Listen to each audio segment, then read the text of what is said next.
say about that? Oh, yeah. I'll tell you after. Okay. Well, welcome back to MidWeek Debrief. This is week 6, and our themes this week are doubt, SuperBowl ads, and Lent. So those are the 3 things I'm hoping that we can talk about in the next few minutes. So for those of you who were here this past Sunday, and if not, this morning I uploaded the sermon of it's like an invitation to doubt. So here's what I wanted to just debrief some conversations that I had afterwards, but also just talk about sort of a behind the scenes thing. So if you don't know, I preach without notes. I started doing this about 20 years ago because I figured out that it was a better presentation, but B, if I, who wrote the sermon, couldn't remember what the main point was or how the points fit together, nobody who heard it for the first time was going to be able to remember. So I adopted this thing called one-point preaching, which is one thing you want people to walk out with, and then get them to remember that. And so instead of like 3 points in a poem, I switched to this one-point preaching. And I like it much better because, I write my sermons probably 4 to 5, 6 weeks ahead of time, sometimes months ahead of time. And then I sit with them for a long time. So I sort of, just soak in them. And so I've been thinking about this stuff for hours and hours and hours as I walk and bike and paint and do all this stuff. And my hope in doing this is that the best comes to the surface. That's always my hope. The only downside of one-point preaching is that sometimes I forget a really important part of the presentation. And, there have been times where I've had deep faith and an abiding relationship with Holy Spirit, where I've just trusted that anything that was supposed to come back to my mind would. And, and then there are other times where I don't chalk it up to like a spiritual thing. I say, like this past Sunday, this is why I'm bringing it up. This past Sunday, I did okay, I think, in inviting people to take their doubts seriously. But when I went back and listened to the sermon to edit the video and it'll become the podcast as well, I figured out when I was driving home that day that I left out what I thought was a pretty important point.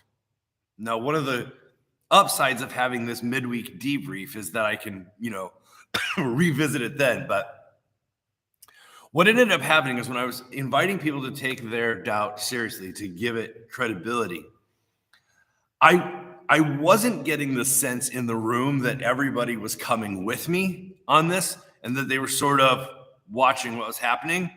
And so I made sort of a mental adjustment midstream to focus on the fact that our community is a community where we, because of our practices and our relationships, that was my big thing, was our practices and our relationships, that the fabric of this community is strong enough as a web of connection that it can handle people's doubts.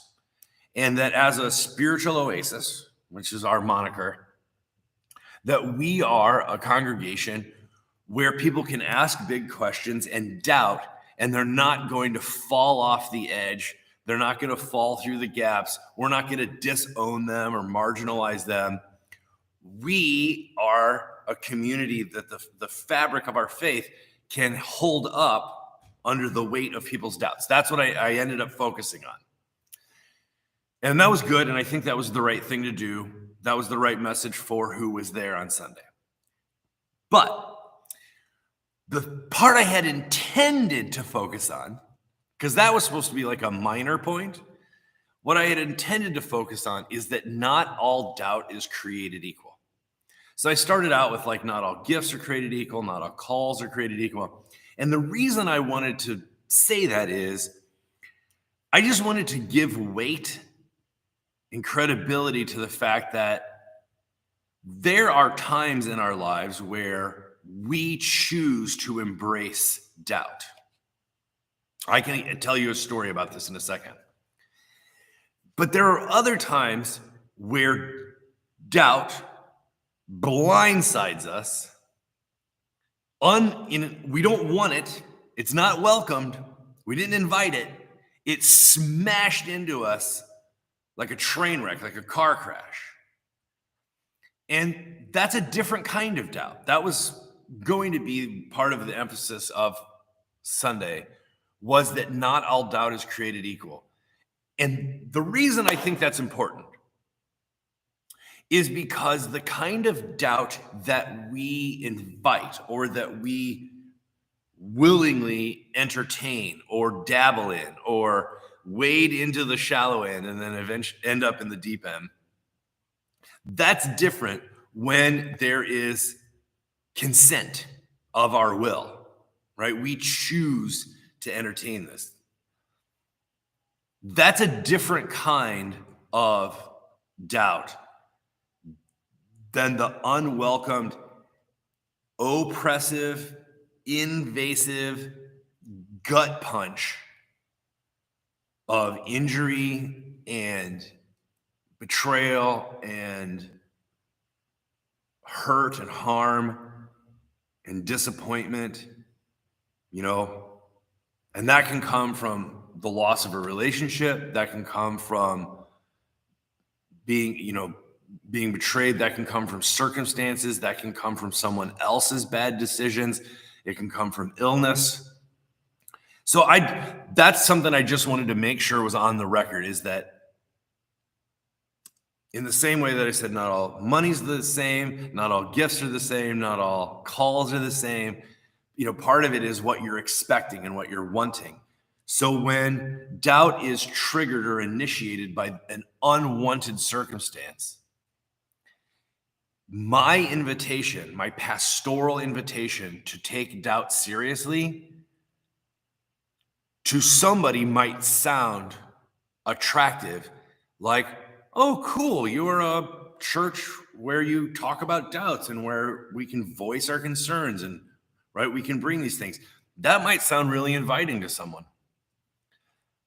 But I also just want to acknowledge that to others, they may not be in a season of life where that sounds like a great invitation. And so I did address that a little bit on Sunday. I touched on the fact that not everybody may be in the same place, especially after the last 2 years. People are like, man, we're just coming out of a pretty dark period. I don't know how much I could really use some more light and some longer days and some warmer air temps. And I'm not sure that this is the best time for me to, anyway. So I just wanted to say, I ended up not focusing on that so much on Sunday. I went with the community aspect of the fabric of our faith through practices and relationships. And I think that was the right thing to do. But in this midweek debrief, I did want to acknowledge that not all doubt is created equal. So, any thoughts? So when you say sometimes circumstances smash into you, smash into what? Like you can be your emotions. It can be your sense of wellness. It can be your health. It can be your connection to a community. Can it be smashing into your worldview, to how you understand the world? Yes. And yourself in the world? Yeah. Thinking of betrayal by a friend, you have a view of a friend that you assume a level of trust, and if that trust is violated, that's undermining your view of the world, that part of the world, that person. If you become sick when you've always thought of yourself as healthy, it's because you never thought of yourself as being sick. If it's a political thing where things change in politics that suddenly smash into, it's because you understood the world working a certain way and all of a sudden it's not. So it basically is undermining your sense of how you fit into the world in some way or another. Wow.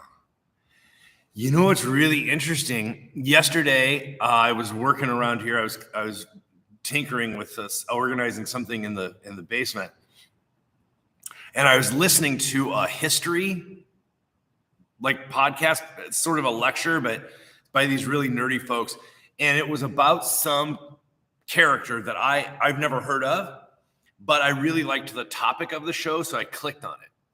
And I'm listening to this thing, and I mean, it's completely out of my, I honestly couldn't tell you much about the thing. It started with like psychoanalysis. Like he was an inheritor of Freud, and but he took it in a different direction, and it ended up becoming like he wrote on politics. It was really interesting.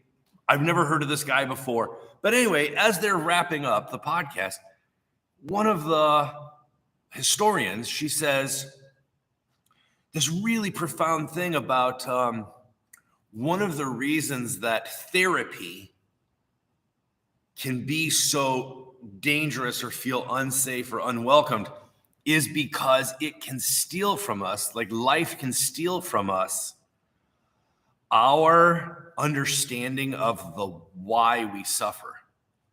And when we lose our why in the answer to why we suffer, we feel very vulnerable. And I was like, what am I listening to? This is amazing. I thought it was like a history thing, but I'm going to go back and listen to this thing again, because like you're saying, when you lose your why,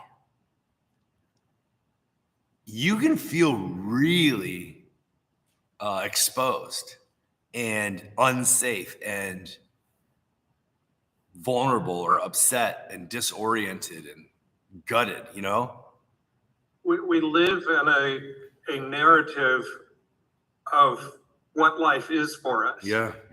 Basically, it's a story of who I am and what the world is and how I fit into it. And whether that's why we suffer or anything else. Yeah. If you suddenly change that narrative, what is this world? I don't know this world. Yeah. I don't know where I fit. I don't know who I am. Whew. Oh boy, this is going to be interesting. So we're actually taking a week off of the doubt theme because we have a theme that we've been planning for a long time. This happens to be the week when our Safe Sanctuaries coordinator for the conference can come and talk to us. Or it might be the district. I'll have to ask her. Anyway, she's going to be here on Sunday to talk to us about safe sanctuaries, and it's going to be awesome. She's an awesome, amazing person. She's part of our Wednesday night Bible study, and I can't wait. She's going to be at the table. So we're going through a series where everyone who comes to the table, I ask them two questions. What season of life are you in? What does faith look like during that season? So I can't wait to ask her those two questions. And then later in the gathering, she's actually going to talk to us about what does safe mean in safe sanctuaries. And she has some really powerful stuff to say. So I'm excited to hear from her. So we're going to take a week off. So that means that's on the 19th. Lent starts on the 22nd, and we have a devotional that we're going to supply to everybody that we got from a company called Salt. And they are doing a Wendell Berry Lenten devotional this year. And we're pairing it with this book we're going to, Faith After Doubt. And we're focusing on the after doubt part. So I think these things are going to come together in a powerful way. I'm excited about them. But before we switch gears, I wanted to read that poem that Matt shared with us on Sunday. I thought it was just a fantastic poem. It's called Beyond the 45th Parallel by Jerry Doran. I want to make sure I get the name right. So before I post this, I'll make sure that I get the author's name right, the poet's name, to give them credit. But here's the poem. I want alchemy from this ocean, not these metaphors of endlessness. I have driven 200 miles in a rented car for alchemy, past the burnt woods and the Chitwood Bridge, over the 45th parallel marked by a small sign. They are all small signs, he'd say. But he'd mean something literal about the foot-long oblong, the green, behind the white lettering, while I imagine grass limp in the equatorial sun, snow adrift at the pole, equidistance compressed to a metal slate. Like alchemy, endless is a fiction. We are always halfway to somewhere. I want more than transmutation. I want the God I pray to be real.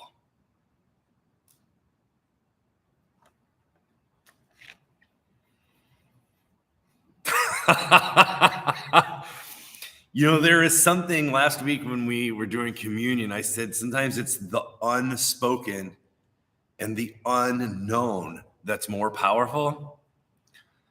Poets have a way, man. They can say things that there's just no other way to get at. But that line, I want the God I pray to be real. I want more than endlessness and metaphor and alchemy. I want alchemy. It's pretty good. I am not a, by the way, I've had your purple book of poems sitting in the office on the file cabinet for like 6 weeks, and I keep forgetting to tell you it's there. I'll make sure I'll give it to you next time you're here. I really liked that poem. Second thing I wanted to talk about is the SuperBowl ad. So in Sunday school this week, we were talking about faith after doubt, and we were talking about things we doubt, but not religious things, like non-religious things that we doubt. And that was a fantastic exercise. We talked about a whole bunch of stuff. Like one person said, I doubt that we can fix the homelessness crisis with our current thinking, right? We had a great conversation about that, different things. Then somebody brought up this SuperBowl ad of he gets us. Jesus gets us. And they doubt that the group funding it behind the scenes has all positive motivations or something, you know, and it sent us down a road. So let me say a good and a bad that came out of that conversation in Sunday school. The good is I have been desperately wanting to talk about these commercials, but I didn't want to bring it up and look like I had an agenda. But I was so glad when someone else brought it up because I've been waiting to brainstorm this with people wiser than myself who have a different perspective, because I, watch a lot of sports ball and I get used to watching the commercials, right? And I don't question always the groups behind them, or the corporations or the profit motive or anything like that. And then this Jesus commercial came on. And I have to admit, it was pretty good. So I started telling people like, hey, I saw this commercial. It's pretty good. Then a second commercial came out from the same group. Also very interesting and pretty good. And I started thinking, I'm not sure who's behind this, but I like it because, we could use a gentler, kinder presentation of God's love in Christ than what often makes the media and the news circus these days. And so we've been saying, wouldn't it be great if it was a different brand of Christianity that was getting primetime television than this militant, nationalist, fascist, white supremacist, right? Militarized Christian religion. Wouldn't it be great if it was a kinder, gentler one, right? So here it is. Here it comes. It's kinder, gentler. And yet, everyone I know, so non-Christians, post-Christians, including evangelicals, and moderate to progressive Christians, everyone has been sending me articles about this commercial and how the group behind it is suspicious and blah, blah, blah, and they should put their money in different places and right, all this stuff. And whenever something like that happens, it gets my radar, my spidey sense starts tingling, and I start thinking, what's going on here? So I brought to Sunday school this suspicion, and I said, now let me ask you this question. Here's my question. Why does no one send me articles questioning the groups behind, say, Ford, the automobile, banking industry, the pharmaceutical, big pharma, crypto? No one sends me. But then Jesus gets a commercial and my phone and my email, my social media blow up. So why hold this group, this commercial to this standard that was because we were anticipating a Super Bowl commercial, which is like a multi-million-dollar bid, right? But no one is sending me any articles scrutinizing the money behind these other things. And this is why I love brainstorming, our Sunday school class, 9:30 on Sunday mornings, is they always help me think through something. Like when I get myself stuck in a loop, they'll help me get out of it, you know? And so somebody said, and John, do you remember how it was phrased? We're already cynical about the corporations. We know there's right. Yeah, we already know. We already know what the corporations are up to, right? So we don't question that because we assume that. I thought that was really funny. Like, oh, so because that's normative and we're so acculturated to it, that gets a free pass because we already know what they're up to. They just want our money. They want us to buy this thing, right? But then Jesus gets a commercial and people are like, hold on a second. I don't know about this. So I thought that was pretty funny. So that was the good part. Here's the bad part.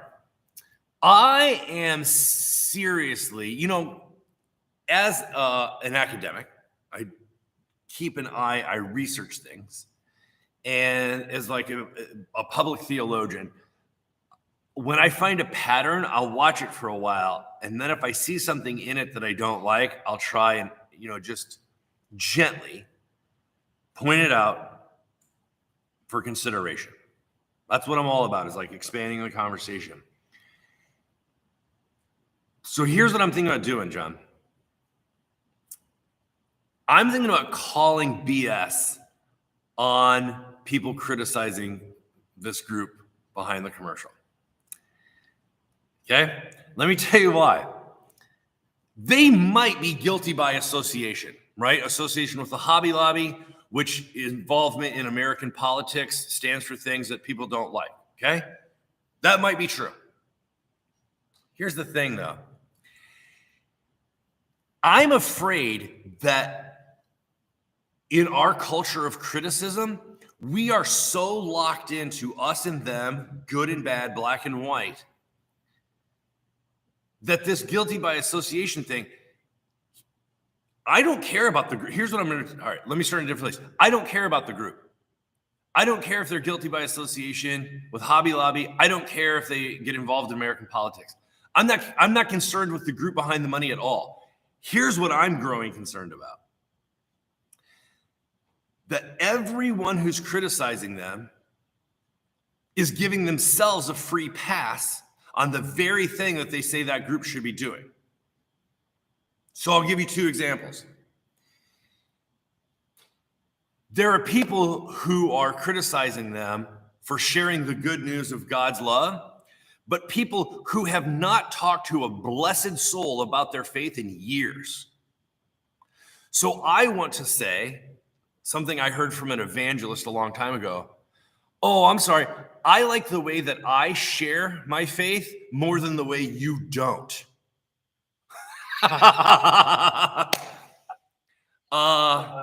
There's something going on where people are like, oh, they're not good and they should be doing this. But people who don't share the good news of God's love with others. So that feels to me like suspicious. Second thing is, I've heard a number of people, Christian, post-Christian, and non-Christian. Those are my three groups I always pay attention to when it comes to stuff like this, because it's the only place I can speak, right? I can't speak to other communities. Who say, I've heard from many people who say they should take that money that they spent on the commercial and like fed hungry people with it. And I got to tell you, that's horseshit, man. And here's how I know, because I'm part of a group called the United Methodist that does spend millions to feed hungry people. And it doesn't get a Super Bowl ad. And the people who are saying that the corporation should have done this, they're not coming to the events to feed hungry people. They're not serving in that capacity. This has become part of the culture of criticism, I'm afraid, where we are saying what they should have done with their money. The whole time, we're not doing that very thing. We have made ourselves a hypocrite by participating in this media culture and the society of spectacle. It's pissing me off is what it's doing. But no one likes an angry white guy, so I'm not going to present it like that.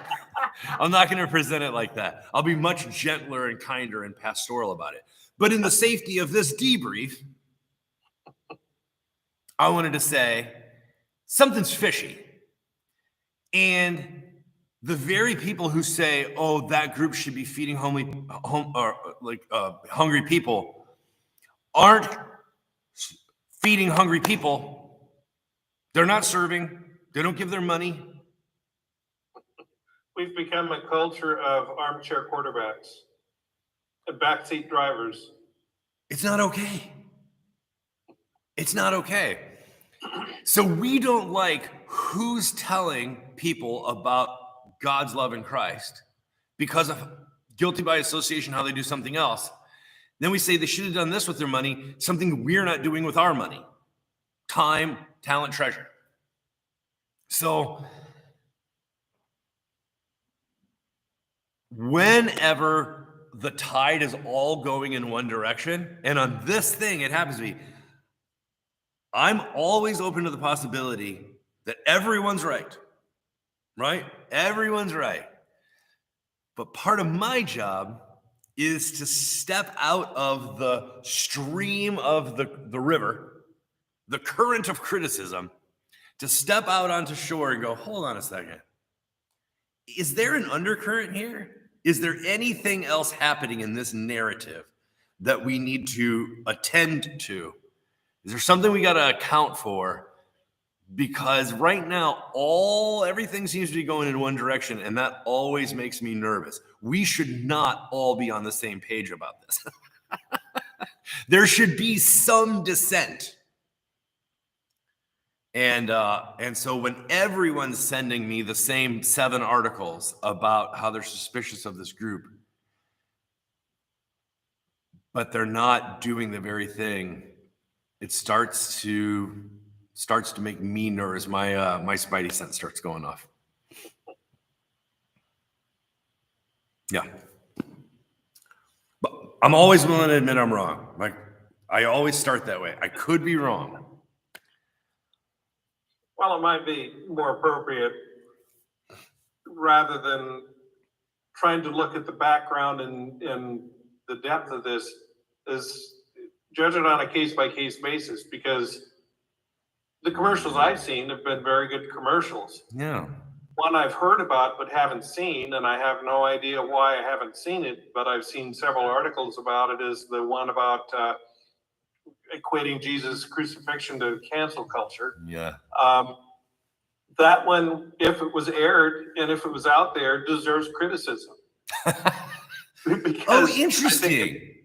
So it trivializes Jesus' crucifixion. Whereas the other ones that are good should be acclaimed and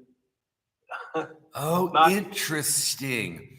So I like this. So you're saying on a commercial by commercial basis, instead of painting with a broad brush of discounting and marginalizing.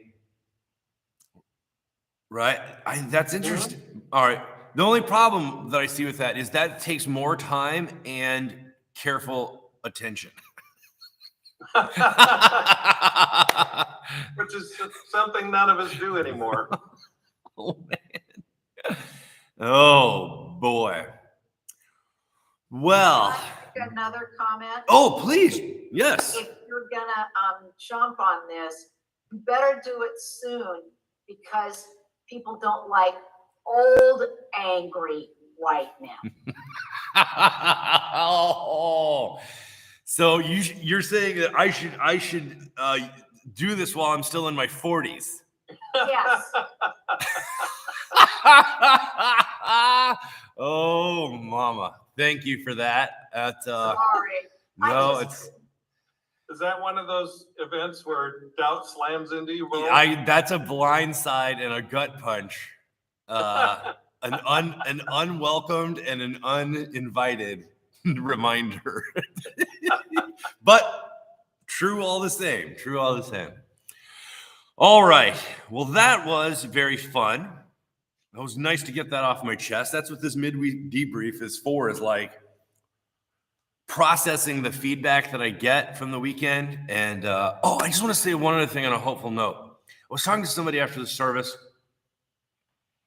and it dawned on me, there are times, especially in the ability to, with the podcast, with Facebook, with YouTube, it's possible that sermon, that invitation to take doubt seriously, was for somebody who wasn't even in the room Sunday. And that they're going to hear that, and it's going to be a call, an unexpected call from beyond the desert of criticism. And that maybe there's somebody out there who needs to know that there's a community of faith that's non-judgmental and a place where they can bring their doubts, and that they're going to be safe in a spiritual oasis, and they're not going to get injured or judged, or right. So if that person is out there, I really hope that they take us seriously, that these aren't empty words to me, that we really want to take doubt seriously as a part of our faith, and not as a stage that we want to quickly pass through on our way to glory, but that this really is part of the journey. And, you talked about time and attention. It's something that requires time and attention. You have to pay attention to those doubts to work through them. Otherwise, they can just slide into cynicism, which means I'm not going to bother looking at this because I already don't believe. Mm-hmm. Good stuff, man. I love debriefing this. I can't wait to hear people's comments. You can email vhumcpastor@gmail.com. You can comment on Facebook. You can comment on YouTube. You can do the website, has comments in it. And so I monitor all those. Let me know if you have any thoughts. Next week, we're going to be talking about what safe means in Safe Sanctuary. And I'm going to talk about the good part of whatever Lydia shares on Sunday, but I also want to bring a concern about the phrase safe spaces as far as dialogue and being a conversational community. So we'll have a lot to talk about next Wednesday at noon. Hope to see you then.